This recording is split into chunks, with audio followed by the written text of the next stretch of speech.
Hey there, thanks for tuning in to this week's episode of Bloomerang TV. This is part three of a special three-part edition that we are doing with Rebecca Gregory Segovia. She is the Executive Vice President of Client Strategy over at Pursuant. Hey Rebecca, thanks for being here again.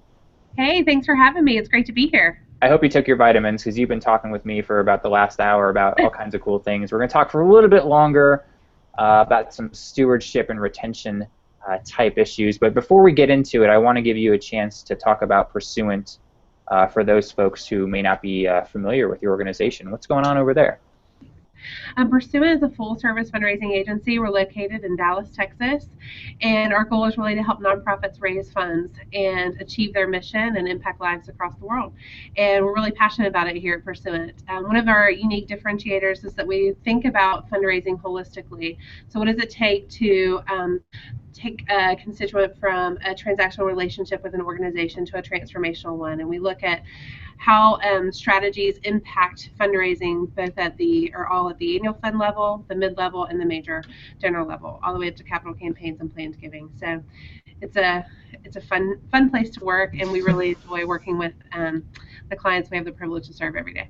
Yeah, we love working with you guys. You're always fun. You guys put out great content, and one of the things I like about Pursuant is you're part of our fight to solve the retention problem in the nonprofit sector, which is a big problem. It seems like it gets worse every year, but it also seems like people are really kind of catching on and understanding that retention is an issue, but we can't seem to move the needle. Why is that? Why can't we raise that FEP average every year instead of seeing it decline? What's the problem here?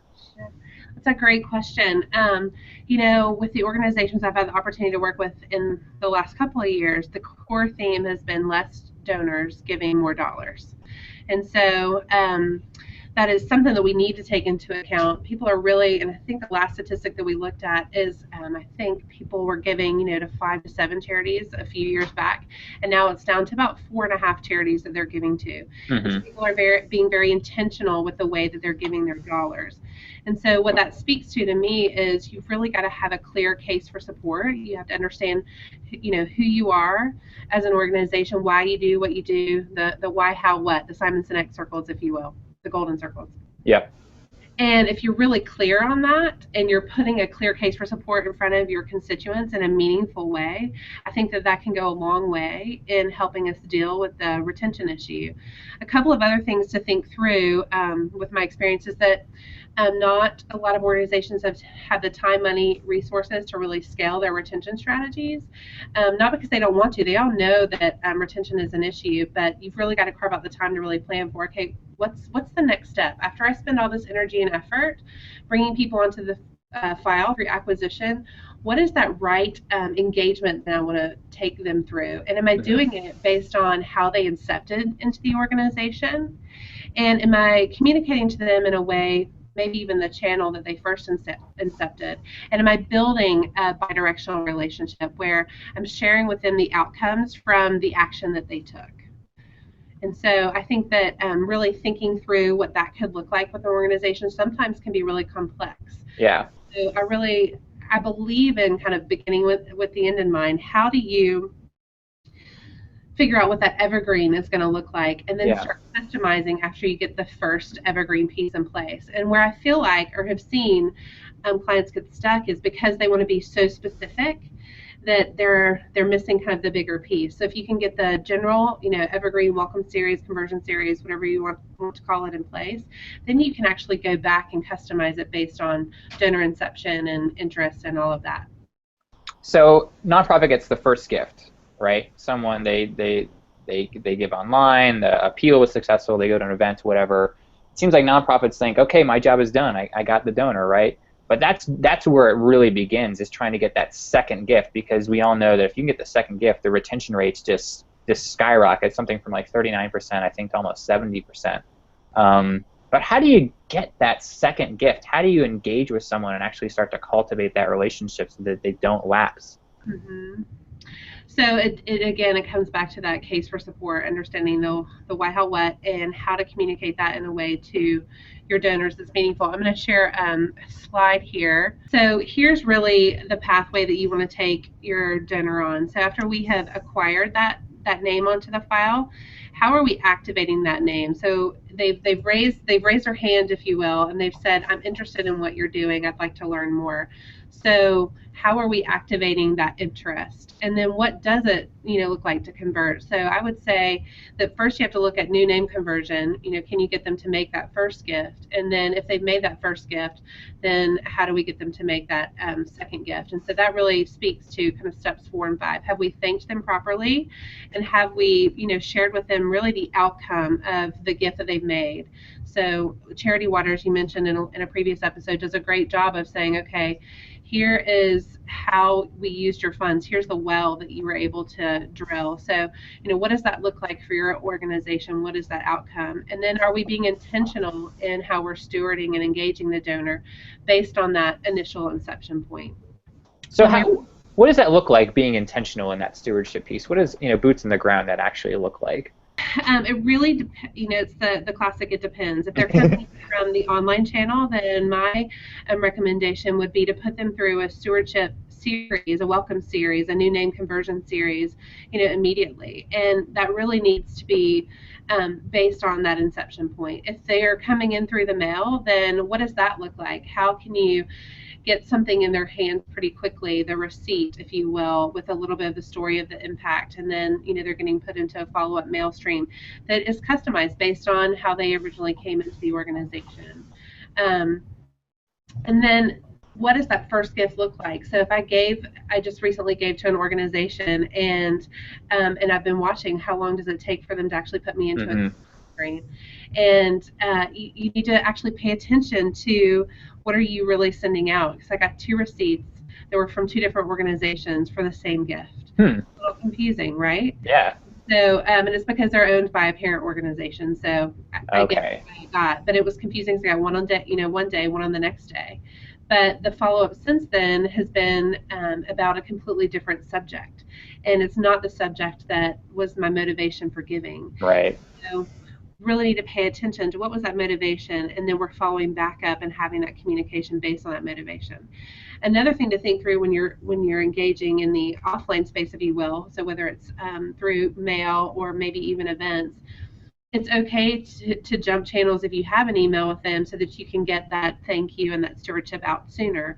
It's not that you don't do both, it's that may be the quicker way to actually have a conversation with someone. The other thing that I would encourage you to do is to think through what kind of information do we want to learn about the constituent, and so that we can actually provide that relevant communication. So is there a survey that they take somewhere in that communication stream so we learn a little bit more about them. And then I think we also need to give them the resources that they're asking for. So is there a story? Or is there some actual resources that your organization can offer that is an incentive for them to actually take a survey or something like that? All right, so you got the second gift. Great, Yep. Job well done. Now, obviously, we don't want the second gift to be the last gift either, so there's a lot more to the donor life cycle. I know it's just another thing that a fundraiser has to do, but what else should they do to steward people along even further after that second gift, because your job's not done? Yeah, great question. So hopefully what you're seeing on the screen now is really the donor pathway. So you're right. We want to take them from a new name to a new donor. We want to get that second gift. And then really we want to turn them into a sustaining donor or monthly donor for the organization, with really an eye on, are we moving them up the chain, if you will, to a mid-level donor or a major donor, lifetime donor.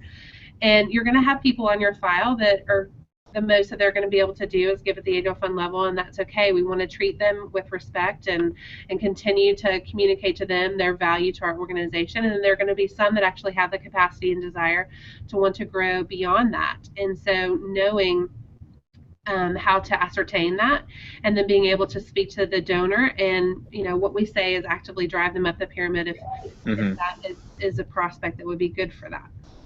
And that up arrow, that's years. That's not just 1 year or a month. I mean, that's a long time, right? This is what we call moving from a transactional donor to a transformational donor. And yes, it takes a long time because you're growing with the donor.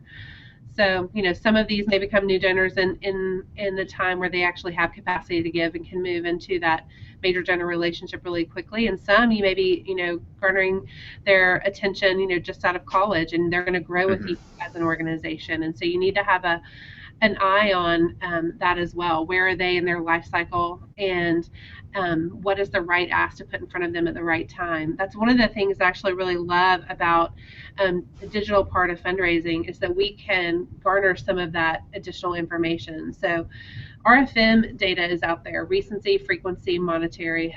How often are they giving recency? How frequently are they giving? Right. And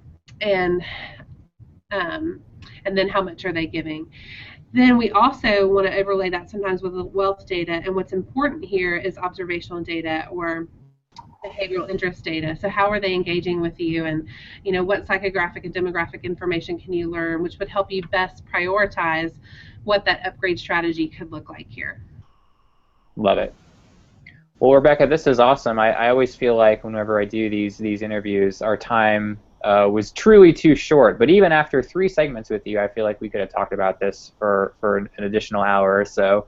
But thanks for being a good sport and sharing all your knowledge with us over the past hour. If you're watching this is part 3. If you haven't seen part 1 or 2, definitely check those out with Rebecca. Great information, just like in this segment. So Rebecca, thanks for being here. This was really awesome. Hope you enjoyed it as much as I did. Thanks for having me. And thank you all for watching, for taking another 10 or 15 minutes out of your day for this episode of Bloomerang TV. We will be back next week with another great conversation, so we will see you then. Bye now. Bye.